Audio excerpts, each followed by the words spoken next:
CDP की इस series को आगे बढ़ाते हुए हम लेकर आए हैं आज मोटिवेशन का ही दूसरा पार्ट, जो है Abraham Maslow hierarchy need theory. तो इसको हम समझेंगे कि इन्होंने पांच टाइप के जो हैं हमारे मोटिवेशनल नीड्स बताए थे, जिसमें क्या क्या आता है, फिजियोलॉजिकल आता है, दूसरा आता है सेफ्टी नीड, तीसरा है लव एंड बिलोंगिंगनेस, चौथा है एस्टीम और पांचवा है सेल्फ एक्चुअलाइजेशन। तो हम इन टॉपिक्स को कंप्लीट करेंगे आज। Hello friends, this is Pragya, welcome back to my channel. तो आज हम मोटिवेशन की इस जो पार्ट 2 है उसमें आप लोगों का स्वागत करते हैं। ये जो है मोटिवेशन जो टॉपिक है, ये सीटेट में हो या DSSS में एक क्वेश्चन इससे ज़रूर पूछा जाता है, तो आप लोगों के लिए ये इम्पॉर्टेंट रहे। तो चलिए हम अपने नोट्स की तरफ चलते हैं और देखते हैं क्या है मैस्लो की हायरार्किकल नीड्स। आज का हमारा टॉपिक है Abraham Maslow hierarchy of need, Abraham Maslow का आवश्यकता पदानुक्रम सिद्धांत। तो ये भी हमारा क्या है कि जो मोटिवेशन से ही रिलेटेड टॉपिक है, जिसमें अब्राहम मैस्लो ने क्या बोला है कि जो मोटिवेशन है, मोटिवेशन जो है पांच तरह की नीड को जन्म लेती है। जो मोटिवेशन है 5 तरह की नीड को जन्म देती है। तो इसी से हम पढ़ेंगे। और क्या है मोटिवेशन, मतलब इसमें जो 5 जो हैं, इसमें इन्होंने नीचे से लेके ऊपर तक की पूरी लाइफ को डिस्क्राइब कर दिया है। तो अब्राहम मैस्लो क्या थे? एक ह्यूमनिस्टिक साइकोलॉजिस्ट थे, एक मानवतावादी मनोवैज्ञानिक थे। इनका मानना था कि जो ह्यूमन है उसका क्या होता है, उसके नीड्स को अरेंज होता है, बेसिक नीड से लेके हायर नीड तक बढ़ता है। इसी को इन्होंने क्या करा है, लोअर नीड से लेके सेटिस्फाइड नीड जो हायर नीड है वहाँ तक इन्होंने क्या करा है, बढ़ता जाता है। तो इसी नीड को इन्होंने बताया है। तो इनकी क्या है, यही 5 नीड है। मैस्लो की 5 नीड ये है। पहली कौन सी है? Physiological need. पहली है फिजियोलॉजिकल नीड, दूसरी है सेफ्टी नीड, तीसरी है लव एंड बिलोंगिंगनेस नीड, तीसरी है एस्टीम नीड, चौथी है सेल्फ एक्चुअलाइजेशन नीड। अब इसमें मैस्लो ने क्या बोला है, 5 पहले तो ये दे दिए हैं, मैस्लो ने 5 दे दिए हैं, 1 2 3 4 5। पहले में इन्होंने क्या बोला है कि फिजियोलॉजिकल नीड सबसे लोएस्ट नीड होती है, और ये सबसे क्या होती है, लोएस्ट पे होती है, और ये क्या होता है, सर्वाइवल के लिए होता है। इसमें क्या होता है, सर्वाइवल के लिए होता है, जिसमें क्या चाहिए बच्चों को, शारीरिक आवश्यकताएं, जैसे क्या हो गया, पानी हो गया, खाना हो गया, हवा हो गया, शेल्टर हो गया, स्लीप हो गया, क्लोथिंग कपड़े हो गए, रिप्रोडक्शन हो गया। तो ये सारी चीज़ें क्या होती हैं, हमारी साइकोलॉजिकल नीड में आती है। अब रिप्रोडक्शन और लव 2 डिफरेंट टाइप हैं। रिप्रोडक्शन तो जानवरों की प्रजाति होती है, जानवर ही करते हैं ये, तो रिप्रोडक्शन क्या है, फिजियोलॉजिकल नीड हो गया। लेकिन लव तो बहुत ज़्यादा ऊपर है फिजियोलॉजिकल। और अब इंसान की क्या हुई, फिजियोलॉजिकल नीड कंप्लीट हो गई, इंसान की क्या हुई, फिजियोलॉजिकल नीड कंप्लीट हो गई। तो अब क्या जाएगा, वो सेफ्टी नीड पे जाएगा। अब उसको क्या चाहिए, सुरक्षा चाहिए। अब अपने आप की सुरक्षा के लिए क्या करेगा, पर्सनल सिक्योरिटी चाहिए उसको, एम्प्लॉयमेंट चाहिए, रोज़गार चाहिए, रिसोर्सेज चाहिए, चीज़ें चाहिए। अब वो अपने हेल्थ पे भी ध्यान देने लग जाएगा। अब वो क्या करेगा, अपने हेल्थ पे ध्यान देने लग जाएगा। उसको प्रॉपर्टी चाहिए, रहने के लिए प्रॉपर्टी भी चाहिए। अब एक प्रॉपर्टी में रह रहा है, दूसरी भी चाहिए। अब क्या हुआ, इंसान की साइकोलॉजिकल नीड भी पूरी हो गई, अब इंसान की सेफ्टी नीड भी पूरी हो गई। अब जाता है इंसान लव एंड बिलोंगिंगनेस नीड पे। लव एंड बिलोंगिंगनेस पे अब इसको क्या चाहिए, मतलब प्रेम और अपनत्व की आवश्यकता होती है। तो इसमें ये तीसरी नीड है। तो इसमें क्या करता है इंसान, फ्रेंडशिप ढूंढता है, दोस्ती ढूंढता है, इंटीमेसी ढूंढता है, फैमिली ढूंढता है, सेंस ऑफ कनेक्शन ढूंढता है, एक कनेक्शन बने, अच्छा कनेक्शन हो, वो ढूंढता है इसमें। अब क्या हुई, साइकोलॉजिकल नीड भी पूरी हो गई, सेफ्टी नीड भी पूरी होगी, लव और बिलोंगिंगनेस नीड भी पूरी हो गई। तो अब क्या करेगा इंसान, अब स्टीम नीड्स को पूरी करेगा, जिससे सम्मान चाहिए। अब ये सारी नीड पूरी होने के बाद अब उसको क्या चाहिए, सम्मान चाहिए। तो सम्मान के लिए क्या करेगा, उसको रिस्पेक्ट चाहिए, उसको सेल्फ स्टीम चाहिए, उसको क्या चाहिए, स्टेटस चाहिए, उसको रिकॉग्नाइजेशन चाहिए, उसको स्ट्रेंथ चाहिए, उसको फ्रीडम चाहिए। तो इस नीड के पीछे भागेगा। अब इसकी फिजिकल नीड भी पूरी हो गई, सेफ्टी वाली नीड भी पूरी हो गई, लव एंड बिलोंगिंगनेस की नीड भी पूरी हो गई, स्टीम नीड्स भी पूरी हो गई। तो अब क्या कर रहा है, वो सेल्फ एक्चुअलाइजेशन पे जा रहा है। ये सबसे हाईएस्ट नीड मानी जाती है। सेल्फ एक्चुअलाइजेशन में बहुत कम लोग ही पहुंच पाते हैं। जो 5वीं नीड है, इसमें बहुत कम लोग पहुंच पाते हैं। इसमें क्या होता है कि वो क्या करता है, सेल्फ अपन आत्म सिद्धि के लिए जाता है। Desire to become the most that one can be, मतलब कोई नहीं बन सकता, वो अपने आप को जानना चाहता है, अपने आप को पहचानना चाहता है। तो अगर देखें तो ये जो 4 नीड है, ये 4 नीड है, तो इसमें मोटिवेशन कैसे काम करता है, इसमें मोटिवेशन क्या होता है, जैसे ही नीड पूरी हुई मोटिवेशन क्या होता है, डिक्रीज हो जाता है।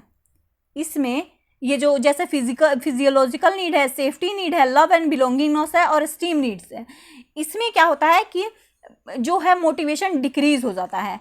मतलब ये क्या आ जाती है, डेफिशिएंसी आ जाती है मोटिवेशंस की। लेकिन जो सेल्फ स्टीम नीड है, जो सबसे आखिरी वाला सेल्फ एक्चुअलाइजेशन वाला नीड है, इसमें क्या होता है, इसमें ग्रोथ होती रहती है। इसमें अगर किसी इंसान ने, मतलब जैसे महात्मा गांधी हो गए, इसमें बड़े बड़े नाम आते हैं, रविंद्रनाथ टैगोर हो गए, ये बड़े बड़े नाम आते हैं। इस स्टेज तक तो बहुत ही कम लोग ही पहुंच पाते हैं वैसे। लेकिन इसमें क्या होता है, अगर आपने एक अच्छा काम कर दिया, आपको सेटिस्फैक्शन हो गया, आपका सेल्फ एक्चुअलाइजेशन, अब पता चल गया कि आप क्या करना चाहते हैं, तो उसमें आपका जो मोटिवेशन है वो इंक्रीज होगा। उसमें आपका मोटिवेशन क्या होगा, डिक्रीज नहीं होगा, इंक्रीज ही होगा। तो ये थी हमारी नीड। इसको एक एक करके भी समझा रखा है। साइकोलॉजिकल नीड क्या होती है, जो बेसिक नीड होती है, सर्वाइवल नीड होती है, जो food, water, air, sleep, shelter, इन सब चीज़ों के लिए की जाती है। एजुकेशन में क्या इंपॉर्टेंट है कि जो हंगरी बच्चा होगा या टायर्ड जो बच्चा होगा, वो ढंग से सीख नहीं सकता है। दूसरी आ जाती है हमारी सेफ्टी नीड। सेफ्टी नीड में क्या हो जाता है कि हमारी जो इमोशनल सेफ्टी चाहिए, हमें एम्प्लॉयमेंट चाहिए, हमें रिसोर्सेज चाहिए, हमें हेल्थ की आवश्यकता है। जैसे हमारे क्या हुआ, सेफ क्लासरूम होना चाहिए, प्रोटेक्शन चाहिए फियर से, जॉब सिक्योरिटी चाहिए, हेल्थ सिक्योरिटी चाहिए, ये सारी चीज़ें होती हैं।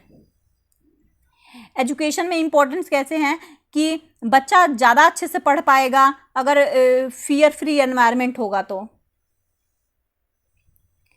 तीसरी नीड हो गई लव एंड बिलोंगिंगनेस की नीड, जिसमें क्या होता है कि हमें लव, फ्रेंडशिप, एक्सेप्टेंस चाहिए होता है, जिसमें family love, friendship, group acceptance, ये सारी चीज़ें चाहिए होती हैं। एजुकेशन के लिए इम्पोर्टेंट कैसे है, तो ये चाइल्ड जो है अफेक्शन या एक्सेप्टेंस इन स्कूल में चाहिए होता है उनको, कि हमें भी एक्सेप्ट करो। एस्टीम नीड 4th लेवल की नीड होती है। इसमें क्या होता है, अब इंसान को रिस्पेक्ट चाहिए, रिकॉग्नाइजेशन चाहिए, कॉन्फिडेंस चाहिए, जिसमें क्या चाहिए, प्रेज चाहिए, अचीवमेंट, रिकॉग्नाइजेशन, सेल्फ रिस्पेक्ट चाहिए होता है इंसान को। एजुकेशन में इंपॉर्टेंट कैसे हो जाता है ये कि अपने ही कॉन्फिडेंस को बिल्ड करता है बच्चा। अगर टीचर अप्रिशिएट करे बच्चे को, तो वो अपने कॉन्फिडेंस को बिल्ड करता है। 5वां है सेल्फ एक्चुअलाइजेशन नीड्स। इसमें ये सबसे हाईएस्ट लेवल की नीड होती है और इसको बहुत ज़्यादा, मतलब कम लोग ही अचीव कर पाते हैं। इसमें क्या होता है, क्रिएटिविटी बढ़ता है, मोरल डेवलपमेंट बढ़ता है, प्रॉब्लम सॉल्विंग को बढ़ाता है, पर्सनल ग्रोथ, अपना ग्रोथ पे ध्यान देता है इंसान।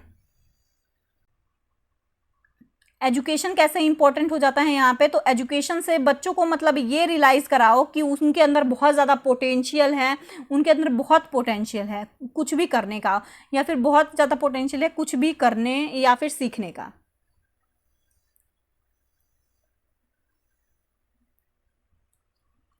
अगर सिंपल ट्रिक देखें तो इसको ऐसे याद कर सकते हैं, PSLES, ट्रिक से याद करें तो PSLES से याद कर सकते हैं।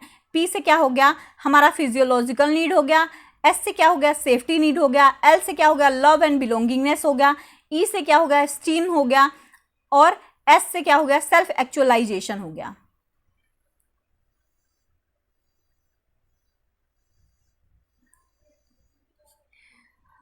Mid day meal scheme, mid day meal scheme क्या है, तो मिड डे मील स्कीम जो है एक प्रोग्राम है जो स्टार्ट किया था इंडिया के गवर्नमेंट ने फ्री न्यूट्रिशन बच्चों के लिए।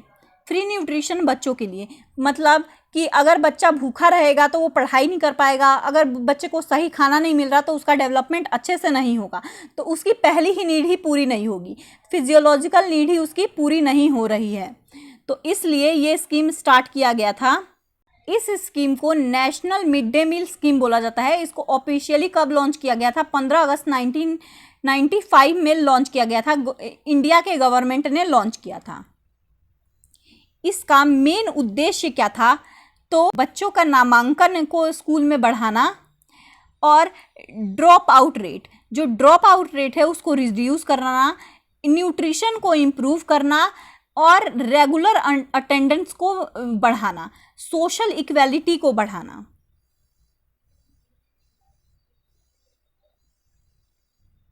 इम्पोर्टेंस इन एजुकेशन, एजुकेशन में कैसे इसने इम्पोर्टेंस डाला या महत्व दिया, तो जो हेल्प किया पुअर बच्चे को कि वो स्कूल जाए, खाना मिल रहा है तो उसी को सोच के वो स्कूल जाए, कंसंट्रेशन इम्प्रूव होगा, लर्निंग जो है वो बढ़ेगी, इक्वेलिटी बढ़ेगी सभी स्टूडेंट में, मतलब गरीब बच्चे अमीर बच्चे एक साथ पढ़ाई कर रहे हैं।